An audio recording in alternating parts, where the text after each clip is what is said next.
Today's episode is brought to you by Mazars. SoundCartel.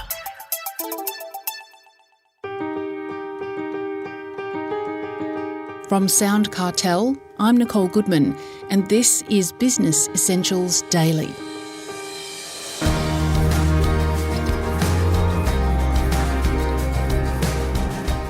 Sometimes to cut through, you've got to be brave, wave convention and grab your audience by the scruff of the neck.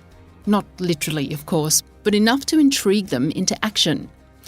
Intrigue marketing is an approach that stops audiences in their tracks and asks them to think about your brand in a whole new way. A great strategy for cut-through, purchase consideration and loyalty. James Smith is the CEO of digital agency Smith Brothers Media. He says that with mere seconds to grab people's waning attention spans, taking your brand out of its comfort zone could be a great first step. To start, I asked James how he views intrigue marketing and its benefits. Intrigue marketing is really what it says on the tin. It's the thing that captures your attention. It makes you think about something a little bit differently. Benefits-wise, it's all about making it stick in your mind. I'm not sure if people realise, but on average in Australia, people see over 6,000 ads a day. So if I was to ask each listener right now to think about how many ads do they remember from yesterday, it's not going to come close to 6,000. So the idea of intrigue marketing is to really stand out and bury a seed in the memory. Is intrigue marketing similar to experiential marketing? There's definitely a crossover. More often than not, intrigue marketing will lead into some sort of experience or experiential marketing because at the end of the day, it's about taking people on a journey. I would say, however, intrigue marketing is much more about that question, planting, what is this about, rather than necessarily the experience that they're going to be going through. Well, when we think intrigue marketing, it's hard not to recall some of the standout campaigns like Dumb Ways to Die, the huge animated success story for Metro Trains, Melbourne, NAB's breakup campaign on Valentine's Day back in 2011. But you have a success story for a much smaller business called Drain Pro. They clean and repair drains. Tell us about their campaign. Well, it's a fascinating one because quite often we're scared of trying these new ideas and we think something that's going against the grain of traditional style advertising pieces is reserved for the big juggernauts and the large budgets that these larger organisations have, but it's not the case. Now, Drain Pro, as you mentioned, they're a drain cleaning company, and how on earth would you create intrigue around that? So with these guys, we really wanted to make it stand out. In terms of how it's delivered, this was going to be consumed by people in a digital manner, whether it's YouTube or social media, Facebook, Instagram. So you've only got a very short amount of time to capture people's attention, usually about 5 seconds. Most ads you can skip after around about that period of time. This is not a TVC where they're forced to watch it for 30 seconds. So all of a sudden, there's a service repair person dancing, DJing, music blaring, and all of a sudden it just creates that sort of intrigue. What the heck is going on? It's got a jingle, it's very catchy, and then by the end of it all ties together into a little bit of a message.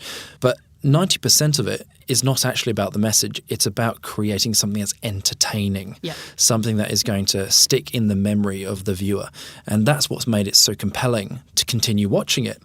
A really good measure of success in these situations is to look at, well, what's the engagement? And the beautiful thing with digital, particularly video, is you can actually look at what's called the view-through rate, and you can look at the completion of what percentage of people view it. Now, as you can imagine, if you're busy scrolling through your Facebook feed or your Instagram feed, you normally skip those things. And if you're watching a YouTube video, you quickly click the skip button to move on to the next one. So knowing if it goes past that point is success of one degree. But if it goes to completion, watching the entire ad, then that really does show the level of engagement. And this particular case study, 50% of all viewers watched it to completion, which is an incredibly high rate. And that just goes to show the level of intrigue that people had to watch it through to completion to understand. That is a really high completion rate.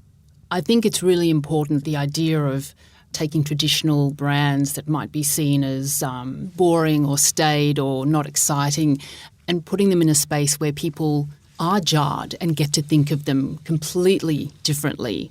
At the same time, while views and singing the song are all great, ultimately the goal for any campaign is to change behaviour.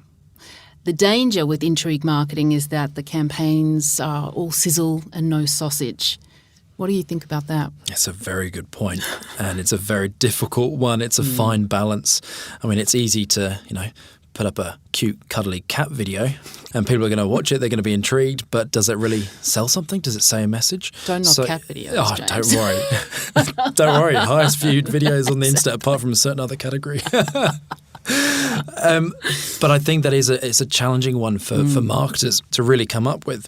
But as you probably note when you look at the Drain Pro campaign, there's finding that segue. It's finding that small connection. So it is 90% entertainment, but there is still that percentage that ties it back to some element of brand or a value proposition or a solution that the brand then provides. And that's the key.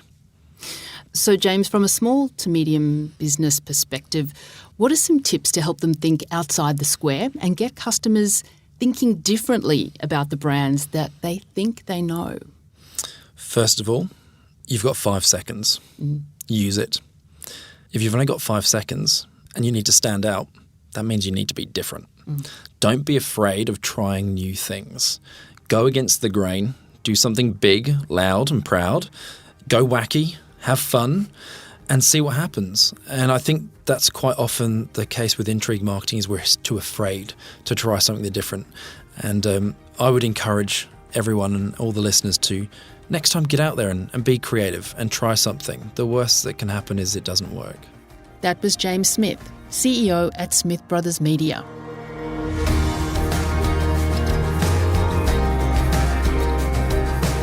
This episode of Business Essentials Daily is produced by the team at SoundCartel. Thanks for listening. I'm Nicole Goodman. We'll bring you more Be Daily tomorrow. Follow at BE Daily Podcast across social media and head to bedaily.com.au for more from the Business Essentials Daily podcast. SoundCartel. This episode was brought to you by Mazars. To find out more, visit mazars.com.au. That's mazars.com.au.